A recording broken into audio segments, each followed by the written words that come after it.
Color and beauty take center stage in this show about design and style in the garden home. Stick with us, it's coming up next. Over the past 20 years as a garden designer, I've enjoyed helping homeowners create private sanctuaries full of beauty and wonder. I find each garden to be a fresh opportunity to explore ways to create uniquely personal spaces. These are just a few of the gardens I've helped to transform into garden homes.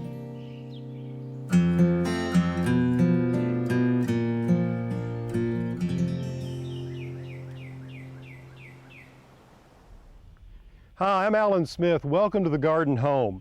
Now, this is a show about design and ways to blur the lines between inside and out. In today's show, we're going to cover several topics, but one of my favorite is color. Now, you may say to yourself, hey, it's late summer out here and there's not really a lot to talk about when it comes to color.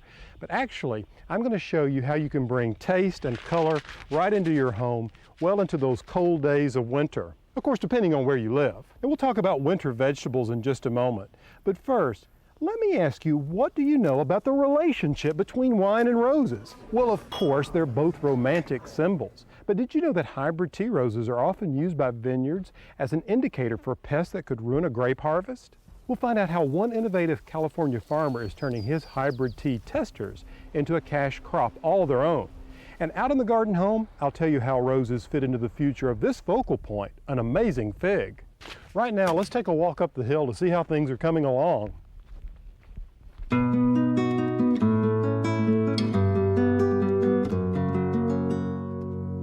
Today, it's relatively quiet. Now, tomorrow's a different story because that's when we're going to finally pour the concrete within the concrete form walls of our earth-friendly house. You see, these basement walls are constructed with an insulated concrete form. That's what these big styrofoam blocks are. And what the guys have been doing, they've been filling in the cracks between these big blocks so that none of the concrete spills out when it goes in between the two pieces. Now, what's exciting about this is once the concrete sets up, we can go up with the framing of the house and we'll start seeing some real progress.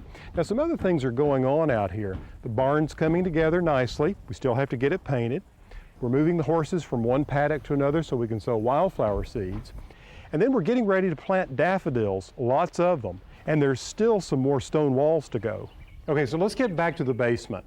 You see, what's great about these insulated concrete forms is that you're not creating a conventional wall, either in concrete block going up with the basement wall, or by doing two pieces of plywood that have to be supported on either side. You see, if you follow that methodology, you've got to take all that plywood away, which costs in terms of labor and materials. With this insulated form, you've got the styrofoam that serves as insulation, it's waterproofing, and you can build right on it. Now, the other thing that I've integrated into this space that I want to point out, here in the corner, we have a storm shelter. We've got a metal door. What's good about having one of these? Well, in this part of the country, sitting up on a high ridge like this, tornadoes and storms are not to be messed with. I'd rather be safe than sorry. It looks relaxing and sunny today, but you know the weather. In an instant, that could all change. A tropical storm or hurricane could sweep into the Gulf Coast region and literally wipe out a neighborhood or an entire city. With my mind on this idea of building greener, I had to wonder, during a visit to a planned community in Florida, how architects and builders meet the challenge of building environmentally friendly houses while still combating the concerns of weather. I met up with Richard Gibbs for the answer. Alan, you know, as we review things, we look for materials on the plans and we check things for the integrity of the material. As you build in this area, you have to consider hurricanes and the weather. What sort of measures have been taken to make windows and doors safer? Absolutely, Alan. These windows are actually hurricane tested by their manufacturer for wind load. So they meet very, very strict criteria. These will withstand up to 130 mile an hour sustained winds. Really? Yes, and also when they're installed, they're strapped in. You can't see the straps, but they're under the casing. Very good. That this window cannot blow out as easily as you would think. It's a very, very strong setup. Of course, the time-honored way of hurricane-proofing your windows and doors would be with using shutters. That's right, Alan, and This window may yet get a true wooden shutter on it, and that shutter would not be just decorative. It truly can help protect this window and also keep the interior cooler in the summer, keep reflected light out and so on. This is footage of Hurricane Hugo's devastating effect on Charleston, South Carolina. Most gardeners would probably look at their gardens after a storm like this and just give up, but not Mary Martha Blaylock. I visited her charming Charleston garden several years after Hugo. Here's the story. Mary Martha, tell me about the history of these small front gardens. In this part of Charleston, there was a terrible fire in 1861. This neighborhood wasn't rebuilt until the 1870s and 1880s. And we still have our Charleston-style house, but we have these precious little spaces in the front of these properties and the bay window. Well, let's have a look in the back. Mary Martha, the garden is just beautiful today. Well, thank you, Alan. We're right here on one of the busiest streets in Charleston, and having the water feature here at the end of this little pear alley gives us a little bit of quiet. This is actually a post-Hugo garden because we had a large hackberry tree here in the back, and Hurricane Hugo took care of that. And some of my friends that were not affected by the storm came, and they looked out of that second-story window upstairs, the bedroom window, and helped me visualize what? The new garden. The new garden here. So Hugo did help you transform it. Right. Well, this is truly an amazing garden because it feels so much larger than it actually is. I mean, it really is, what, 20 by 30 in total size? That's correct, Alan. So within this garden, we have two 10 by 10 beds, and then here in the back it looks like you've got a study in green and white going on. Yes, and different colors of green this time of year, which is wonderful. Beautiful. I love this variegated hydrangea. It does so well in Charleston. With foliage like that, it doesn't even have to bloom to be beautiful. No. It's a year-round garden, so it's not laid out just for spring like the Charleston gardens used to be. But in the last 15 years, Charleston has been a year-round city that's enjoyed, and so we have changed our gardening style to include a lot of new plants and going back to some of the old-fashioned ones that used to be popular in Charleston gardens. Making the gardens beautiful in 4 seasons. In 4 seasons. No doubt Mother Nature is sure powerful. Now, while we're on this construction theme, and before we shift gears, let's head into the studio for a virtual makeover.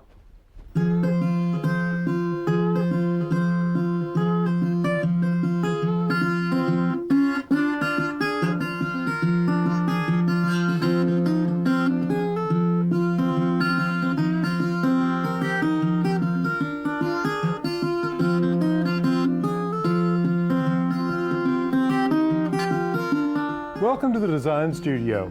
I've got a really interesting project for you today. Take a look at this house. It belongs to Debbie in Illinois. Now, Debbie's lived here for 29 years and she's ready to get started on her landscape. So I want to throw out a few ideas, and Debbie, hopefully they'll help. Now, a couple of things I'd get rid of. First, I think we need to lose the lawn chair in the front. And also, we've got a bit of garden ornament here. It looks like a tiny little lighthouse. I think we need to remove that. And over here in the corner, well, you can see there's the gas meter. So I think we want to conceal that. The other thing I want to do over here on this side is create some sort of screen or hedge so we don't see this chain link fence. So those are some things I would eliminate. And one other thing I want to point out is you can't really tell from this photograph, but you have to go down a few steps here and then the driveway pulls in, but there's about a 4-foot drop. So we want to talk about what we can do to screen this where we don't see cars parked down in that lower area, and also as a safety feature. Okay, now with these things in mind, let's get started with some ideas that I'm sure will help enhance this house. One of the things I'd like to do is create a bed that comes off the corner of the house and sweeps way out and around the corner like this, and then a bed that would come across the front about 6 feet wide and sweep in like this. Now, we've obviously got some shade here because this floor of the house extends out, but I'd like to do a mass planting of evergreens here on the corner. Maybe we could use yews, a nice dark green color and fine texture. I would do the same thing here and the same thing in this corner, and that would help hide the gas meter. Then Then along this bed, I would do a low ground cover. We don't want to conceal at all the window, so I'd keep the ground cover up near the foundation, and then on this side I would do a low dwarf spirea, and you could accent this corner here with a little Japanese maple. One of the dwarf weeping varieties would be beautiful there. And then on this side I would repeat the shrub, whatever we do here. If we use yews, I'd bring a yew out here, and then repeat the low shrub all across here, the dwarf spirea, and then pull the ground cover in right along the path up to this point. And here's where I would add another one of the yews to anchor each side of this entryway. And then along the driveway, this direction, I would plant maybe white Van Hoodii spirea, which would bloom white in the spring. Be quite beautiful. And then on the other side of the property here, remember I said I'd put in a screen. Over here I would probably plant Emerald Giant Arbovita, which would make a really tall screen along this side of the property. And then to finish it off, I think in front of this blank space across the front of the house, I would come up with a tree here in the center of the lawn that would come up and cast its silhouette against the house. And here I would do some ornamental fruit tree, perhaps one of the crab apples that have beautiful fruit during the fall and winter. Now, Debbie, those are just a few ideas. I hope you like them.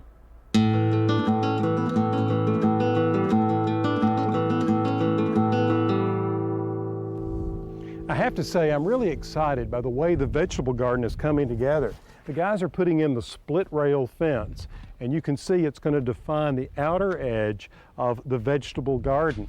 Now, this fence is really easy to put together. It comes in individual well, easy. I say easy, I'm not actually putting it in, but it appears to be quite easy. These panels are prefabricated, and you put them together, get them lined up, and then they're held together by a dowel, as you can see here, and then around the posts, we pack in gravel to hold the post in place. Now, if you know me, you know I can't stand to have a fence and not have it adorned. It's an opportunity to paint a picture. A fence is a canvas. Now, if you know me, you know I love roses. We're going to have plenty of roses out here, and we'll get to that a little later. What I'm going to do here is grow something beautiful and useful. I picked up a couple of varieties of table grapes. Now, these two I chose because of their sweetness. One is called Reliance, and the other one is called Mars. Now, Reliance is a pink table grape that's seedless. It's moderate disease resistance. Mars is seedless as well. It's a blue, similar to a Concord, and it has great disease resistance. You see, these were developed in this area, and so they'll be perfect, not only for adorning the fence and adding beauty for the eye, but something wonderful for the table. I don't know about you, but I really enjoy visiting vineyards. The neat rows of grapes have such symmetry and order to them. And of course, there's the wine. Tastings are a favorite part of visits to wineries. As I've said before, this whole project out here is about doing things that are good for the earth. I enjoy finding stories that are about people who are coming up with innovative ways to help the planet. And it's great when common sense, good for the earth practices can take place in an atmosphere of celebration. There's a big market out there for fresh rose petals, but this is nothing new. We've been using rose petals in celebrations since before Roman times. And one man who probably knows a lot about celebration is wine and rose connoisseur Jack Galante. He's discovered a way to take the byproducts of one industry and create an entirely new business. But it's not wine we're talking about in this case. Our main business is our winery business, of course. Our vineyards, first of all, and then the winery came later. So we grow ultra-premium Cabernet Sauvignon grapes, and we specialize in Cabernet Sauvignon wines. The roses are really a complement to the vineyards and the winery. About 1985, my dad started planting roses just around the vineyards to beautify the vineyards. He grew up in the old country, and he saw these roses at the end of all the grapes. Because as you know, roses used to be used as monitors for pests and mildew and things in the, for the vineyards. Sure. And we started planting so many roses and putting so much labor into them, we were giving roses away as fast as possible that we finally decided to sell them. Now, most of the roses you grow here are hybrid teas. All the roses we grow here are hybrid tea, as a matter of fact, yes. We don't do any of the old roses. We find they are absolutely gorgeous, as you know, a little more difficult to ship and all. And so we really specialized in the hybrid tea roses. We run a lot of different events here at the property, so we used a lot of our roses for the events. We started doing concerts here as well. In the summer we do quite a few concerts, and we started using a lot of rose petals. Yeah. As a matter of fact, at our concerts we use entire dance floors made of rose petals. On our Day of Wine and Roses we have rose petals everywhere. And Perfect. So we found that there was a market for rose petals. Everybody thought these rose petals are beautiful. And so now I think we might be one of the only people who do ship rose petals all over the States for special events. Now, you think of a flower petal as being very perishable. How do you ship petals? Well, the rose petals, as a matter of fact, are quite hardy. And so literally when we come out and harvest the petals, we do it mostly early in the morning. Not too early if there's any dew on them, because you don't want to harvest them wet. Yeah, so too much moisture would harbor disease. Exactly, and also when you package them, it could create heat, and then of course you get mold. They're also a product that you really don't hold for a long time. When they're shipped, they're used. Yes. Because they are used for special events. Right. So once you get the petals boxed, Jack, what happens after that? Well, the rose petals they're boxed in 30-pound boxes and with gel ice inside. And then the people who receive them, we instruct them, if they can, put them in a cold or cool area, spread them out so rot doesn't start, and then when they're ready to use them, just spread them, really just directly before they're going to be used, depending, of course, if they're used inside or outside, and enjoyed. Yeah, just celebrate. Celebrate, That's absolutely. Great. Now, Jack's not the only one who's celebrating roses in the garden. Take a look at this fig tree. It's the focal point at the long end of this path. Now, I know it looks like it's in stress, and it actually is. You see, we just transplanted it about 4 months ago, but it's doing very well. I had an expert tell me they thought that this fig tree was over 75 years old. So it was important to me to save this plant and put it in a place where it could continue to flourish. To complement the fig, I'm planting an 8-foot path around it, and then flanking on each side a bank of roses. Now, what I've chosen here is an old-fashioned shrub rose that was introduced in the 1920s. In fact, this is Sarah Van Fleet, and she was introduced in 1926, back when this place was a working dairy farm. Now, what I like about Sarah is that she's a rugosa and can take a wide range of climatic conditions, from the coldest northern point in the country to the hot, humid south. And what's great about Sarah Van Fleet is she'll be a bank of pale pink blooms in the spring, and throughout the summer and fall, she'll sputter with blooms here and there.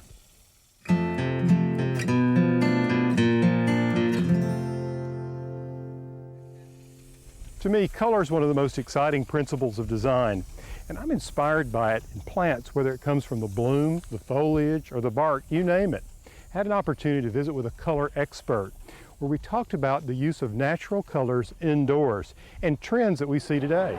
So Sherry, what do you think is the biggest challenge for someone in choosing a color? Really finding a starting point, and that can be from something that's familiar from their childhood. It could be something literal, like a piece of fabric. It could be an heirloom rug, a significant piece of artwork. A chair. It could be some inspiration from their garden if they want to bring that theme back into their home. Looking out through the window, seeing something out there you want to bring back in. Absolutely. Sherry, do you think people are frightened by color? Color can be scary. It is a scary decision to make, to bring new color into your home, but there is certainly an awareness and more color confidence in the consumer today. People are exposed to more color. They want to bring more color into their home, and people are getting more confident in wanting to let color reflect their personality in their home as well. I often ask people, what's your favorite color? And some will say, I don't know, I don't really have one. But you can go to their closet and look at their clothes, and you can pick out a pattern of color, which means they gravitate towards certain colors. We all do. Absolutely. Again, it goes back to what we're comfortable with and what we're familiar with. And if you are comfortable wearing it every day, you'd obviously be comfortable living with it in your surroundings. I'm often asked, what's your favorite flower, Alan? And I go, well, it depends on what's blooming in the garden. That's right. I tend to like what's there in flower, but it is difficult to choose. I tend to like all colors, but I gravitate more toward blues and greens. I like those the real cool color palette. Sure. They're very versatile colors. They're very cool. They're calming. You can use them with the darker colors, so if you have a dark color grounding a room, like on your floor for instance, or if you have heavy furnishings that are in dark exotic woods, the cool blues and cool greens are a great way to balance the darkness of those wood finishes. Now, Sherry, you work with color every day. If someone is looking at maybe redecorating a room, are there any guidelines to follow? Should you choose fabrics first or pick your paint first, or which should lead? That's a great question. Paint should really be the last component pulled together on any project because it's the most versatile. Start with your fabrics, work around your furnishings, again, your hard surface flooring and countertops. If you have significant pieces of artwork or any large floral arrangements that are going in the room, working around those, knowing that paint is the least expensive and most flexible component on the job. So paint should really be the last component chosen on the project. Well, that's great advice. Thanks a lot, Sherry. Thank you.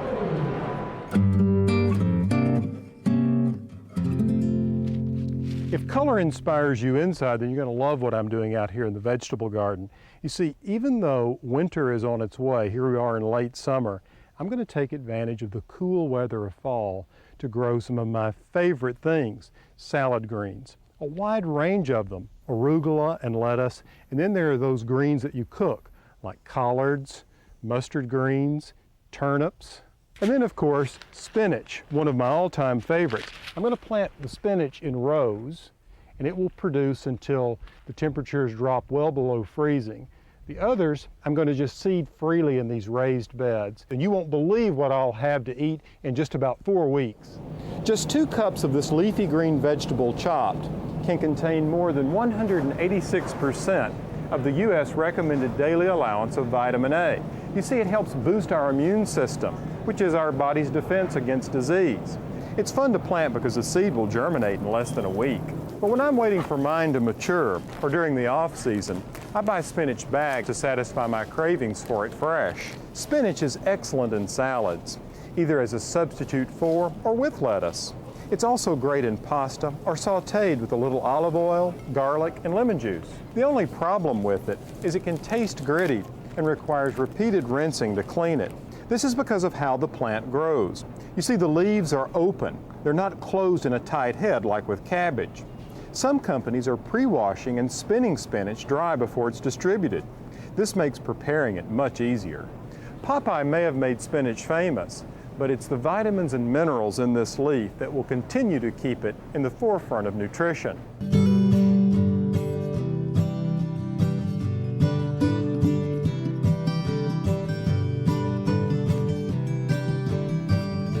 If you've ever been concerned about the growth of your plants, and particularly the color, well, you may find that you have a deficiency of a certain nutrient.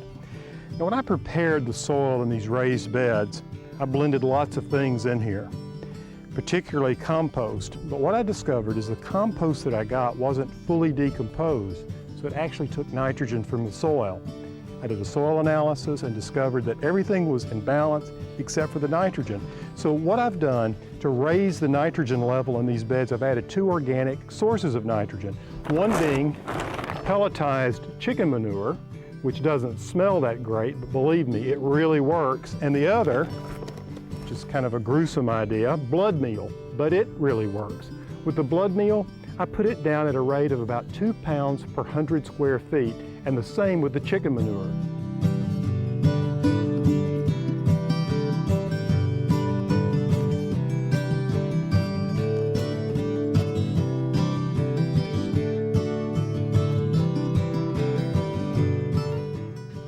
Well, that's all the time I have. I hope you've enjoyed the show as much as I have. Saw how to use color in the garden, as well as grow some greens right up until those first cold days of winter. Now I better get back to work applying this organic source of nitrogen. Until next time, from the Garden Home, I'm Alan Smith. More information about today's topic and other topics covered in this series can be found at pallansmith.com. On an upcoming episode of P. Allen Smith's Garden Home. From these interesting styrofoam blocks that make up the foundation of the house to big trees, and I mean big trees, it's all a part of making our garden home environmentally friendly. Plus, Mount Vernon inspires me to paint my stone gatehouses. Yes, I said paint them. and a visit to see these colorful borders for some hands-on gardening. Looking forward to seeing you next time on The Garden Home.